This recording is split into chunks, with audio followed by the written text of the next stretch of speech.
Shalom, everyone. Welcome to week 7 of Coffee and Connections. Last week, I actually got confused as to what week it was. That's how just comfortable and familiar it is to be here with all of you. I'm so happy to see you. Esther, I see you. And I see somebody without a name, but whoever's Galaxy Note 9, nice to see you.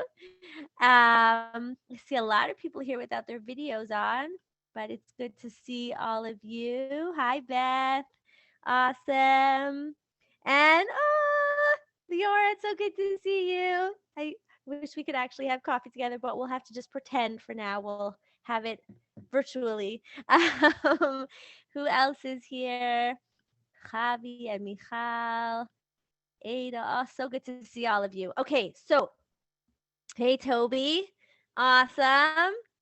Okay, so we are going to get started with our topic today.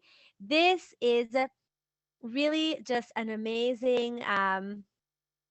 Oh, yeah, Javi, that's you. Yay! Okay, awesome. Wow.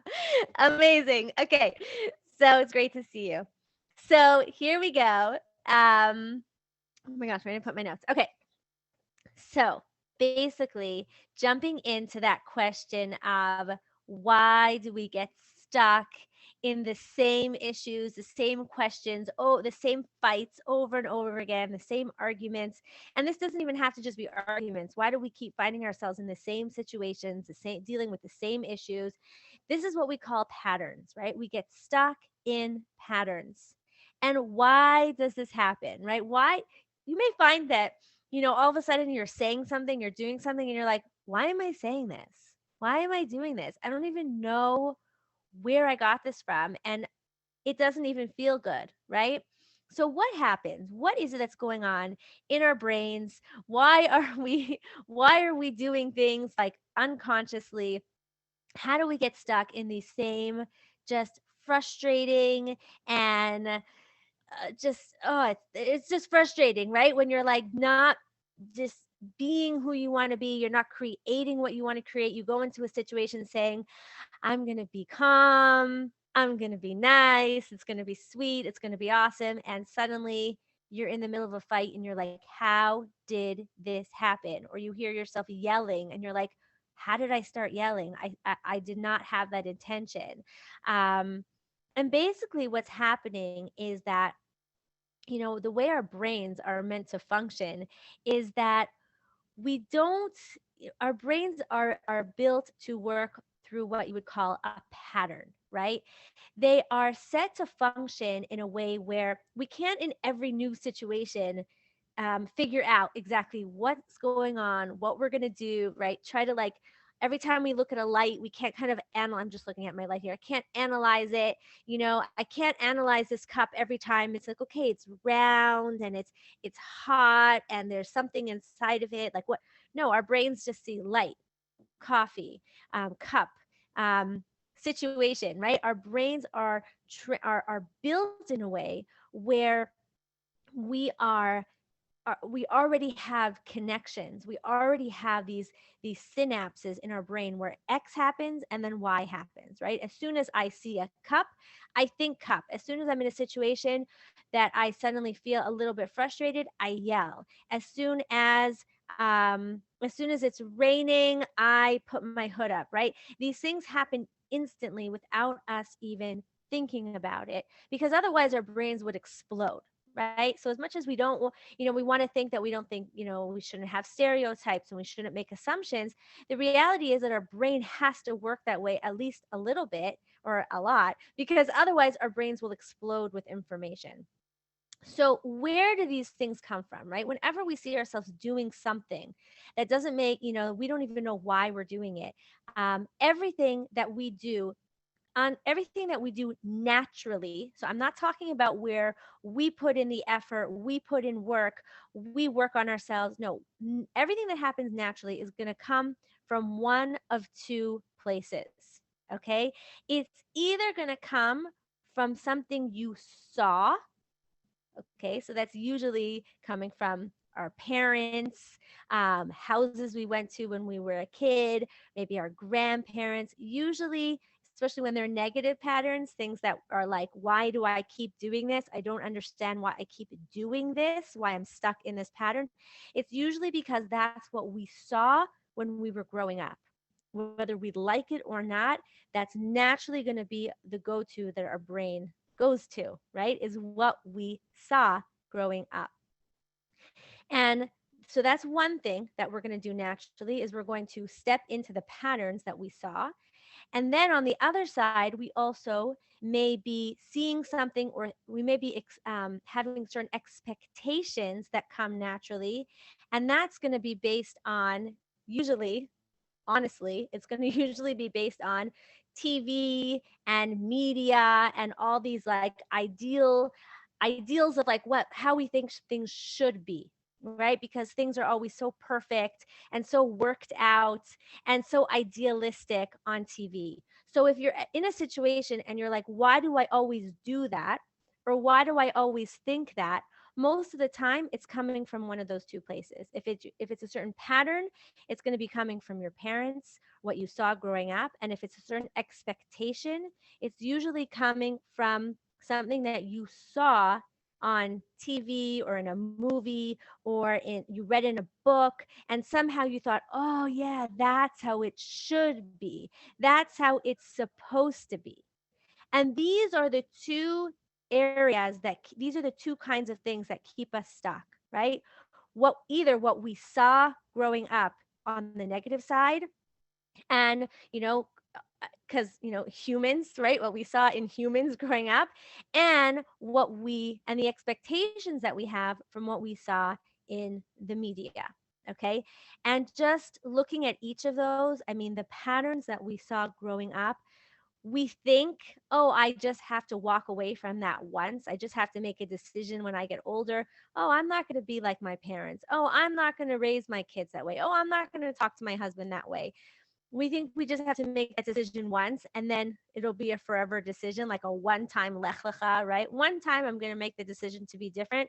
But the truth is, based on how our brains work, every time we are in a new situation, so every new stage, every new issue, our brain will naturally go to what it already knows, which is what we saw when we were growing up.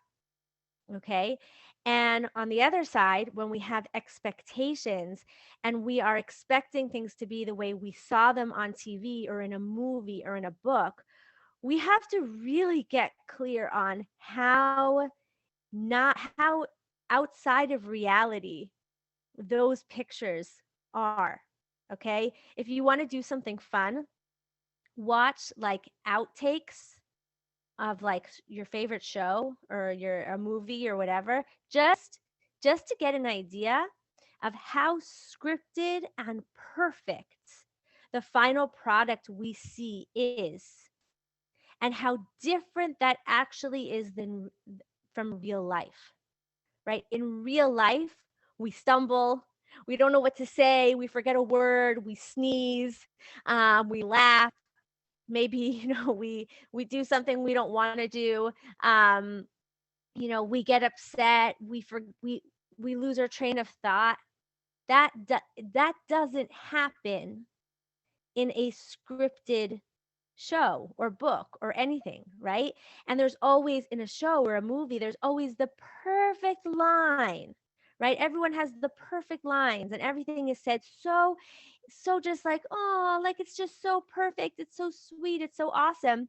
And what I hear from my clients is that their husband can say the nicest thing, he can do something so sweet, but they can't even see how sweet or nice or loving or empathetic it is, because it doesn't match up perfectly to how they think it should be based on something they once saw in a movie, right? And so those are very ingrained in us. Anytime that you're thinking it should be this way, it ought to be like that, shouldn't it be like that? it shouldn't be like anything like that, then you're basically coming from an expectation that's often, and I'll add one in there, either coming from TV, movies, books, and even sometimes we hear these like very idealistic shiurim or talks from people that set us up to think that things are going to always be nice and perfect and sweet and awesome because, we're just going to be the best. We're going to be the best. Our husbands are going to be the best. So everything's always going to be perfect and nice and sweet. And, no one's going to ever get mad and everyone's going to go to shul all the time. We're always going to be this like perfect wife and the perfect mother because we're working on ourselves and we just have these expectations of ourselves and of others. And those have a huge effect of then how we see the world and how we react to circumstances. So, what do we do? If our brains are so wired to keep us stuck in these patterns and stuck in these expectations that we learned, that we picked up, how do we get out of it? How do we ever step out of these patterns? I like to think about it. I know I'm dating myself here a little bit, but remember record players, right? I used to dance to records in my basement, my parents' old records. So, what happens when a record gets stuck? Right? The record's going round and round and it's supposed to keep moving.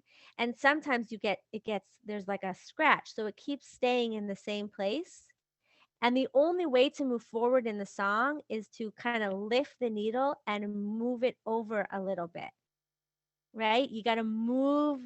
Thank you, Esther. You got to move the needle, right?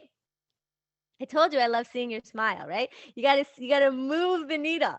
So sometimes, how do we do that when we're stuck in a pattern, when we're stuck in an expectation? How do we move the needle? So basically, I'm going to give you a 3-step process that we can use to move that needle.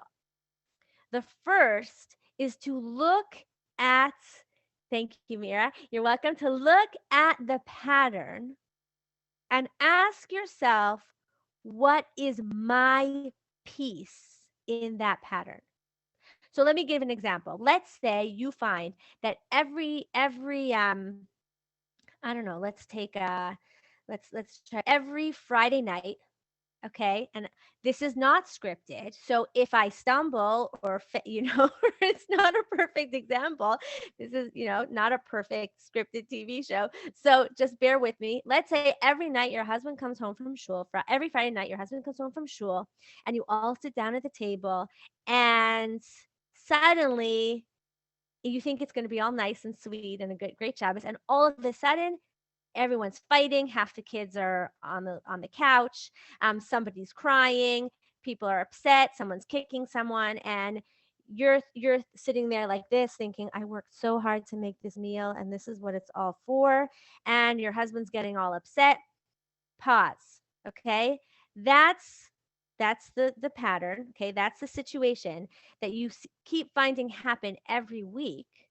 And this could be anything, okay? A pattern with your husband, a pattern every time you get into bed, or every time you are supposed to go on a trip somewhere. It could be something that just happens with yourself every morning, getting the kids to bed, whatever it is, okay? Or every time someone gets upset. At, Look at that pattern and ask yourself, what is my piece in that pattern? Okay, because the only thing I can control in that whole interaction is myself. So what's my part in that pattern? Is my part that when kids start fighting with each other, I say, oh my gosh, I can't handle this, I worked too hard for this, right? Is it every time sometimes, and sometimes might be I start it. It could be that we all sit down and I say, okay, everyone, let's make this meal better than last week. And then that just starts a whole fight, right? Well, it was your fault. No, it was you. No, it was you, and whatever. Um, so it could be that you started. It could be just how you react to the pattern. Okay, so let's say you tell your husband, I'd really love to, you think about that the pattern's happening every time you tell him you want to go out. So you'll say, I'd really love to go out tonight. And he'll say, what do you mean? We just went out last week. and then you say, "Well, what's wrong with you? Don't you understand that I want to go out again? And how could you're such a you never you don't take care of me and you don't take me out." So then the piece, your piece is either in how you're expressing your desire. And if you're going to say, "Well, I really just expressed a pure desire. I had no expectations." If you really didn't, then that may be how do you respond to how he responds. So you're looking for what is my piece.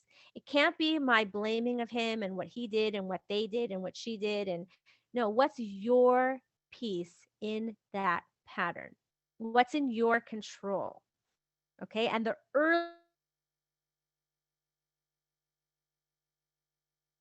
earlier in the pattern that you can find your piece of control, the better. So if it's, how you react when the kids are, getting crazy on Friday night, or maybe go a step back. Is it the energy in the house already from Friday afternoon, right? Like find your piece as early as possible in the pattern that's in your control. Once you find that piece, then you go to number two, which is you try to figure out where is that coming from? Is that coming from a pattern that I got from my parents or from somebody else, that somewhere that I witnessed it in reality? Is it coming from an expectation I have of how things should be?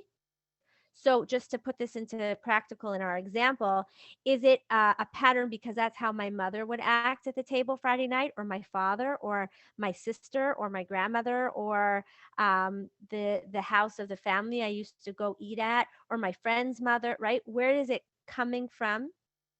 Or do I have a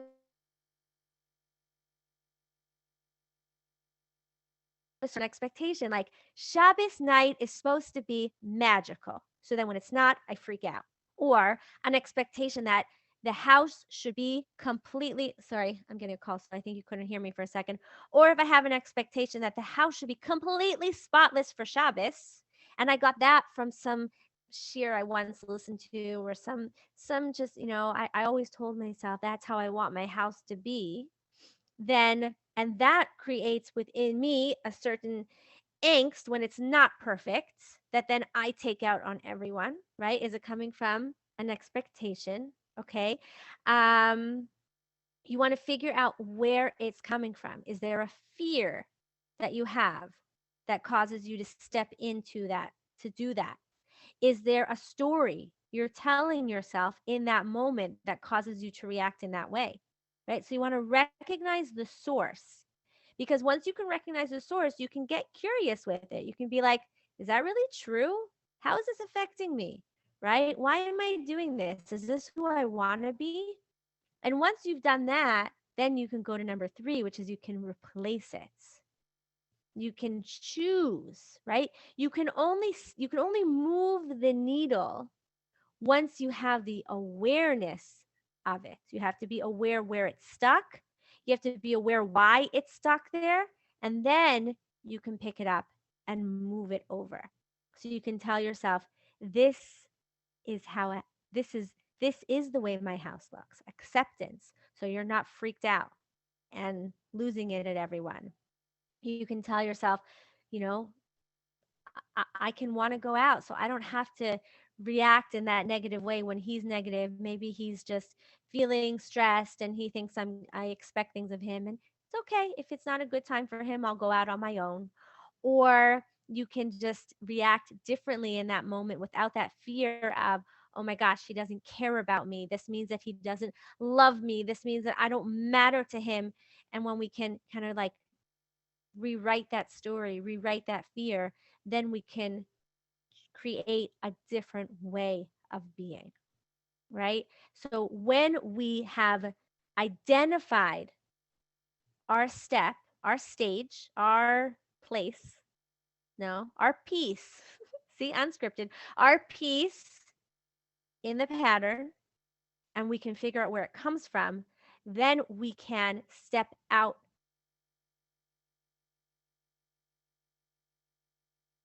of that pattern. We can move out of reality, right? Because when I'm not doing what I've always done, then everything around me can't happen the way it's always happened in the past, right? Because I'm not I'm not doing what I'm doing, so everyone around me can't do what they were doing either because we all affect each other. And that's how we can create new patterns. That's how we can step out of where we're stuck and step into what we want to create, right? Going back to what we talked about last week. What do we want to create instead of staying where we are stuck? Okay. So just go ahead and put in the chat if you have any questions or comments on what I just said, anything that you'd like clarified, or any practical thoughts, takeaways that you are taking from today's coffee and connection. I'll just wait a second because the chat sometimes take a minute to come in.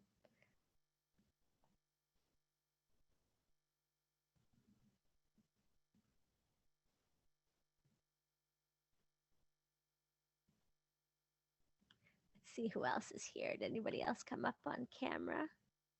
No, but Shoshana's here and Chai is here. Rachel's here. Who else? I see a bunch of numbers.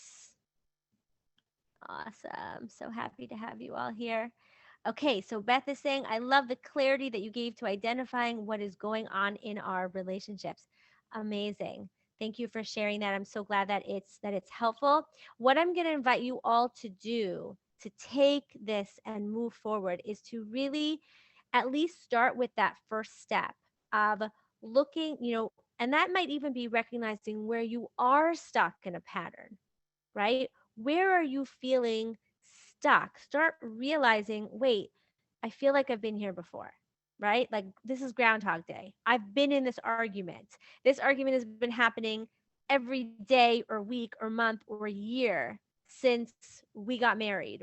And you know what? I kind of remember this happening even before I got married. I felt this way with other people. That's what you're looking for. You're looking for your patterns, and then you can start to move the needle. Okay. Awesome. Awesome, everyone. So, here I have a question. How can we lower expectations or try not to have any expectations? That's a great, great question. Okay. So, just quickly, there's a very big difference between expectations and desires. Okay. A desire is something that I want. An expectation is something that I not just want from it's not usually it's something I want of someone else. And it's much more loaded. It's like it has to be that way, or fill in the blank. There's some fear, right? It has to be this way, otherwise he doesn't love me. It has to be this way. I expect myself to do that, otherwise it means that I'm not good enough. I have to he has to treat me that way, otherwise he's not being he's not a good guy, right? Expectations are always going to come with a like a heaviness, like what if, like this huge what if they're not fulfilled. Okay. And they almost always set us up for hurt and pain when they're not fulfilled, right? As opposed to a desire, which, like, I want it, but if I don't have it, that's okay. We want a lot of things, right? We don't always get what we want, and that's okay. The issue between the difference between a desire and an expectation is that if an expectation is not met, it means something to you, right? And actually, if you think about it, that's usually, it comes with like a feeling of I'll be upset at someone. There'll be a negative reaction when an expectation is not met. And the way you can kind of let go of your expectations is recognizing when you're having an expectation, right? When it's like it has to be a certain way, otherwise, some horrible thing, and try to shift that into a desire. Well, I would love if my Shabbos table was calm, and it's okay when it's not. I would love for him to take me out every week, but when he doesn't, it doesn't mean that he doesn't love me. I would love to always talk nicely and calmly and never get angry, but if I don't, I'm human. So We can have desires, but we're not going to beat ourselves or other people up when those aren't being met. When that's happening in our mind, that's more of an expectation, right? I'm going to be angry at you if it's not fulfilled. That's when we're getting into, kind of that scary realm of it being an expectation, which is almost always going to set us up for frustration and pain and anger and all those negative feelings. Okay. Um, so I react impulsively. I act before thinking. It's so hard to apply. That's why it's so important to kind of slow our brains down as much as possible. The truth is that at first you may only catch yourself after, but that's okay because you're already bringing awareness to it. And as soon as you're bringing awareness to it, you already are starting to create new patterns in your brain. And you can think about how you would have wanted it to go. This is definitely a bigger topic. But if you think even of how you wanted it to go, your brain doesn't know the difference between reality and your imagination. So you can think of how you wanted it to go and you'll start creating new patterns in your brain right away. So even if you catch it afterwards or in the middle, you're already doing this exercise. You're already creating new realities. Okay. Okay. I see some other messages. So I'm going to have to look at those after we're done and I will respond to them either. Oh, I see. It's really just two questions. How do we get a little bird to sit on our shoulders who whispers in our ears just as we start repeating our patterns? I'll take one of those birds too. Okay, so basically, it's what I was saying before. You become your little birdie. Okay, you start noticing it. And as soon as you catch it, if it's after, if it's in the middle, and then eventually when it's before, you stop and you make note that that's what's happening, right? So at the beginning, it's always going to be after. Oh my gosh, that was so controlling. Oh my gosh, that was a huge expectation that I just put on you. Oh my gosh, I just stepped right back into that old pattern. But you notice it and you catch it and you bring awareness to it in your brain. Then you're going to start catching yourself in the middle like, I'm doing that thing again. So then you stop. And as vulnerable as it is, you say, I'm sorry, I don't want to do this. Or I'm sorry, I just said that. That's not who I want to be. And you stop even in the moment. Now, at first, you're going to catch yourself in the middle, but you're not going to stop yourself. And then you'll catch it in the middle, and you will stop yourself. And then you'll catch yourself in the beginning, but you won't stop yourself. And then eventually, you'll catch yourself in the beginning, and you will. You'll create a new pattern. So it is a process, baby steps, right? Change is a process, not an event. And because of that, because it is a process, so I'm excited to continue this process with all of you, Bezrat Hashem, next week on Coffee and Connection. So until I see you then, may we all be blessed to live, love, and be loved with all our hearts. Amen. Goodbye for now.